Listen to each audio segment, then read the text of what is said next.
Congressman Clyburn, you also were a little miffed this week when you had to educate some of your white colleagues on Capitol Hill about the Reconstruction Amendments, the 13th, 14th, and 15th Amendments, which were passed not by bipartisanship.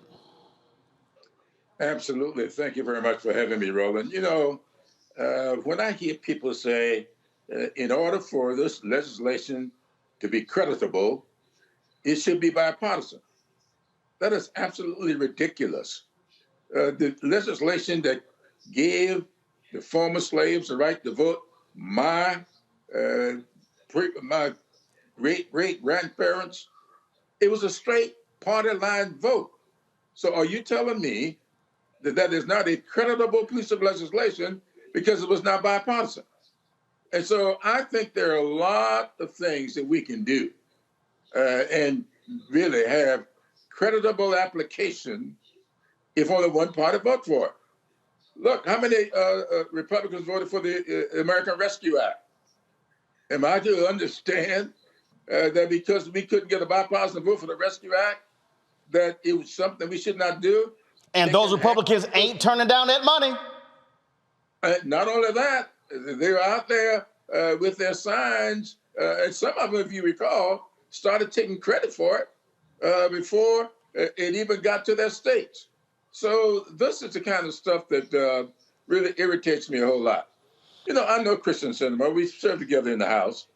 And, I was really, really upset. You may have seen that I went to the floor of the House yesterday. I don't usually participate in what we call special orders, but I found out that there was an hour set aside for Democrats on yesterday, and I went and took that hour to address some of the things that she was talking about. And I want to thank you for opening up your show today, talking about the so-called white moderates. I was very, very disappointed. I think it was this morning to see someone representing a group that I had some real respect for. And I'm going to take a look and see what in the world they're doing. A group called No Labels. And here he was on there talking about what a fallacy these two laws are. The John R. Lewis law that implied that we are directing our attention to the wrong things. And he's using the turnout of 2020 to argue that this would not be necessary in 2022 because of the way people voted in 2020. How short-sighted can he be? The reason these laws are being passed today in Georgia passed those laws directly because of the big turnout in 2020 that they're trying to lessen in 2022. And what we're trying to do is guard against that voter suppression, guard against that voter nullification. Is he telling me that because we voted so heavily in 2020 and elected Warnock and Ossoff, that we are not worried about the fact that they're now going to make it a criminal act if somebody gives a person a bottle of water standing in the voting line, or if they decide to shut down all the precincts in the black neighborhoods and create 4, 5, and 6 hour waits in a line while white people have only 20 minutes to wait. We aren't supposed to worry about that when we know full well what is going to happen if they put these laws in place, not to mention setting up a group that can overturn the results of the election if they don't like the outcome. So I want to know what this guy was talking about. That is what's causing so much problem for all of us, because these people trying to, I don't know what they call themselves doing, just misrepresenting what we're trying to do here. We're trying to have what we call pre-clearance, which we've had since 1965. That is to say, if you pass a new law, send that law up to the Justice Department. Let some independent, nonpartisan lawyers take a look at it and see whether or not it would have some discriminatory impact. So you tell me we aren't supposed to do that? And these people who are talking about all we need to do is organize and outvote them. How can you outvote nullification? And that's what they've done in Georgia. Well, no, how can Christian Sinema talk about, how we got to organize, when in Tennessee, they literally passed a law saying if you had organizations, you couldn't collect ballots. They are passing laws targeting organizers. Absolutely. That's the point I'm making here. The fact, all the things that people do in order to get people to the polls, they are now criminalizing that. The things we do to make it convenient for people. You know, we often laugh about the old days when down in Alabama and other places, probably here in South Carolina as well, you had to tell them how many jelly beans in a jar in order to qualify to vote. That is very insidious. But what's more insidious than telling somebody you are going to be arrested? You give this 85-year-old thirsty lady standing in line, been there for 3 or 4 hours, you give her a bottle of water? Come on. So that is what's going on here. So Manchin's people are out saying that he's working on a bill that he hopes can get 9 Republicans. All right, how long have we been hearing that? I thought he was working, I thought he had his own For the People compromise. What happened? There are no 9 Republicans. Christian Sinema said we should have done more to bring Republicans to the table. 0 Republicans voted for the House bill. Have you seen, I haven't, where these magical, mystical, hidden, invisible, Casper the Ghost-like Republicans, where are the 10? Do they exist? I don't think so. I don't think anything beyond 2 or 3 exists. I think that we've had one to say that she would vote for the John R. Lewis Voter Advancement Act, but that's the only one that I've seen. Lisa Murkowski, that's it. Yeah. Not Romney, not Collins. Nope, that's the only one that I've seen. And you know, I'm finding it kind of interesting. This is Joe Manchin's bill. The House sent For the People Act. That was H.R. 1. Joe Manchin asked for time to bring 10 Republicans on board. And he came up with this bill that we are now calling freedom to vote. This is his legislation. It's not ours. As you may recall, the moment he announced that he had this bill that he was going to take to the floor, Stacey Abrams down there in Georgia came out in support of it. I followed her announcing public support for the legislation. Now, all of a sudden, Joe Manchin is now participating in a filibuster of his own bill.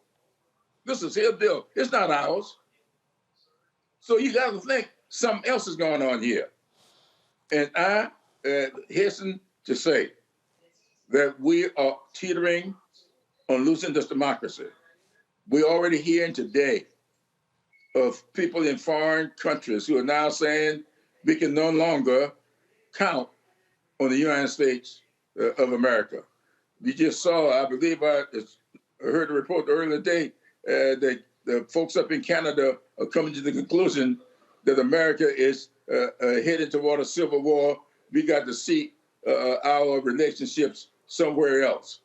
How can we sit idly by and see all these things taking place, see people trying to nullify votes, see people trying to suppress voters, you see people doing things to take away livelihoods from low-income people, children. You want to go back to school. And now we just took away the child tax credit. And what is going to happen with those children that's going back to school, what their parents are going to do when we know Omicron is running rampant throughout schools? What are they to do? I never thought I would see a day like this. So here's the question. Senator Chuck Schumer still says there's going to be a vote. Storm is supposed to be hitting D.C. this weekend. They pushed off on Monday. They're not going to vote on Monday, the national holiday of Dr. King's birthday. And so they're going to vote on Tuesday. Folks are asking, what's next? They're saying, what's next? What do we do? What they take the vote, it doesn't pass. What do we do? Well, here's my suggestion. Nobody's going to listen to me, but I'll offer my suggestion. There is supposed to be significant support floating around on both sides of the aisle for doing something for the so-called electoral vote action. Now, the reform of the Electoral College is something that needs to be done. But the Electoral College happens every 4 years. So that will be fine for 2024. But we need to do something for 2022. So my suggestion is this. If you got 10 people who are going to support that, put it on the floor in addition to these other things, and take a look at the pre-clearance section of the John R. Lewis Voter Education and Advancement Act. Take the pre-clearance section out of that and put it in to the election reform and stipulate that in federal elections, if you make any changes to any federal law, you must get pre-clearance from the Justice Department or it cannot be implemented, and make it retroactive in order to cover what these states have already done. That's my suggestion. Take that bill that's going to reform the Electoral College, put pre-clearance in it, and then the other things that Joe Manchin thinks is fine, as well as Christian Sinema, tell them to use that as a vehicle of putting the pre-clearance in place. That's my suggestion. I don't think it's a bad one. Well, it is amazing to listen to these Democrats say, well, if we do this, I mean, what happens when we're in the minority one day? And I keep saying this, and we're seeing it right now. Luckily, the Ohio Supreme Court just threw out the gerrymandered districts, but we're seeing it happen. The For the People Act actually outlaws partisan gerrymandering. Do they understand that if nothing is passed, Democrats are literally going to be guaranteed to be in the minority? Y'all will not be in control. There will be no Speaker Nancy Pelosi. The Senate is tied. We know that the incumbent president often loses seats in a midterm. And so the actions of Sinema, Manchin, and a few of the Democrats could guarantee not just massive losses of their own party on Capitol Hill, it's going to lock in Republican rule on the state level for the next decade and even longer. I don't know. I mean, are they living in the same political world that we are? They must not be, because I think it's more than 10 years. I think it's a generation. You remember Lyndon Johnson said when he first signed the 1965 Voting Rights Act, he said at the time that he knew he was signing away his party's dominance in the South for a generation. He was wrong about that. It's been more than a generation, and it's getting worse. And so I look back on history to be informed. I do believe that we have to look at our history. That's why I had the talks I had on the floor yesterday to try to say to people, I'm the 9th person of color to represent South Carolina in the United States Congress. The 9th. There were 8 before me. But between number 8 and yours truly was 95 years. 95 years. George Washington Maury left the Congress in 1897, and until I got elected in 1992, 95 years later, no black person could get elected. Why? Because the laws they put in place, because the Supreme Court overturned laws back in 1872 with the Khrushchev decision and the Plessy versus Ferguson in 1896. These things are coming back. They are coming back. The Supreme Court is now making the same kind of decisions. The Congress is now making the same kinds of laws. I'm saying to people all over, wake up, wake up. If vigilance is called for, and we had better be very, very careful. And we can't do it alone. I mean, black people constitute what would be 12, 13%? Yep. of the population. And so we were talking about Martin Luther King Jr. earlier, and I hate to do this, but please, King said something in his letter from the Birmingham City Jail that I'm going to be talking about all this weekend. King said at the time that he was coming to the conclusion that the people of ill will in our society was making a much better use of time than the people of goodwill. And he said in that letter that we are going to be made to repent in this generation, not just for the vitriolic words and deeds of bad people, but for the appalling silence of good people. It is time for the good people of this country to break their silence. What happened down in Atlanta when the corporations spoke up about those bills that they passed? They got everybody's attention. But all of a sudden, they've gone silent. Mm-hmm. Silence gives consent.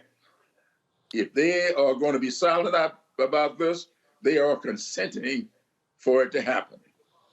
Last question for you. I played a video yesterday of your fellow South Carolinian Senator Tim Scott, only black Republican senator, who was very angry with President Biden's speech, saying he was offended as a Southerner. Why can't the president acknowledge how things have gotten better in America and things along those lines? And, when Senator Scott went on television and talked about why the George Floyd Justice Act didn't pass, and he said Democrats were trying to cut funding of police was a bridge too far, yet he actually suggested in his own bill a year earlier to do the exact same thing. I asked him directly on text message about it 3 times. He's yet to respond. I asked his staff, yet to respond. Have you had conversations with him about this voting bill? I get it, he's a Republican, but so was Senator Edward Brooke, who understood the importance of the vote. Forgive me for saying this. I was texting back and forth with G.K. Butterfield today, and he sent me a copy of Everett Dirksen's speech back in, we were trying to pass the Civil Rights Act of 64, Voting Rights Act of 65. Dirksen, working with Humphrey, they put together a bipartisan group, got over 70 votes to break the filibuster. And I said to him at the time, as I'm very familiar with this, my wife and I, we were expecting our first child, and we were looking at names. I said to her, if it's a boy, I would love for the name to be James Everett Clyburn in honor of J. Everett Dirksen. So I'm familiar with all of that. Where are those talents, those kinds of people today? One of the best speeches I ever heard on this subject was a 1964 speech from J. Everett Dirksen, the Republican leader. So I would say to my colleague. And that speech took place on June 10th. We have it right here. It's June 10th, 1964. I would say to my friend, my colleague, to look up June 1964, look at J. Everett Dirksen's speech, and tell me which member of the Republican Party sitting in the Senate can identify with that speech today. Are you telling me that there is no need for legislation to stop people from criminalizing, giving someone a drink of water while they're standing in line to vote? You're telling me that there's no need for legislation to keep people from nullifying votes that they don't like? And that's what they're doing in Georgia? Come on now. You can go through those bills. And there's some more being offered today or yesterday. I just heard reports today that Georgia is now putting up additional pieces of legislation to do even more damage. Yep. And so we aren't supposed to do anything to guard against that. I will also say to anybody, take a look at the Federalist Papers. I think Federalist Paper number 59 by Alexander Hamilton, when he made it very clear that you cannot have 50 sets of laws determining who serves in Congress or in any federal office. You need to have one uniform law, and it should be at the federal level. And so what we're trying to do, when people say, well, the states run elections, no, the states implement these elections, but they don't set the laws. The standard for elections must be set by the United States of America. And that's what Congress is all about. And Congress needs to step up to preserve these constitutional rights that rest in the United States Constitution. The 13th, 14th, 15th Amendments are being run roughshod over by these states, and it's up to the Congress to safeguard that constitutionally as well as the Federalist Papers. And I see you put that up, number 59. Read that, and you'll see in that it's clear that the United States Congress is supposed to be doing this. Congressman Clyburn, we appreciate it. We're gonna keep fighting on this issue for quite some time. And look, it's crucially important, as you said. We risk literally a generation. I'm swinging so hard. I got 13 nephews and nieces. This is about them. Reverend William Dr. Barber is on the phone. He's been listening to you give a history lesson as we pulled up Dirkson's speech, the Federalist Paper number 59 as well. And hopefully these modern day white moderates will wake up and realize that they are also being targeted. Young white voters are being targeted by these bills because they don't like young white voters voting Democrat on many of these college campuses. This ain't just black folks, and I've been saying to Latinos, hey, y'all got to get in this game too. Native Americans have been impacted. We saw the last election in Montana, in North Dakota, in South Dakota. This is not just a black thing. Absolutely. You know, on yesterday, I went back to 1895 and got Robert Small's speech in the 1895 South Carolina Constitutional Convention. And Robert Smalls made the point you just made. He looked out there and he said to all the people in that convention, he said to them, you're passing this law for one man, but it's going to soon come for you. And it's so clear as it was in that speech. Ask your people sometime to share that speech with you. Oh, come on now. Congressman, you talking to Alpha Man. I got the speech up right now. Very good. Well, you see in that speech, Smalls looked out there and said to them, and you remember one of the things they were putting in place, that in order to get the right to vote, you had to be able to interpret a section of the Constitution of the United States of America. And Robert Smalls said that we just had a court decision to come down where two judges, the most learned judges of our Supreme Court, two of them said one thing about the Constitution, and two others said another thing about the Constitution, and a third one said something different. He said, so who knows how to interpret the Constitution? It's kind of amazing. But if you look at what these guys were saying with limited education, remember Robert Smalls was a slave until 1862. Mm-hmm. And you look at the speeches they give, it's almost as if they could be standing on the House floor today saying the very same thing, because that's what applies to these laws they're trying to pass. Congressman Clyburn, we appreciate it. Thanks a lot. Buddy. Appreciate you. Thanks, sir. Thank you very much. Back to that Roland Martin unfiltered video in just one moment.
time to be smart.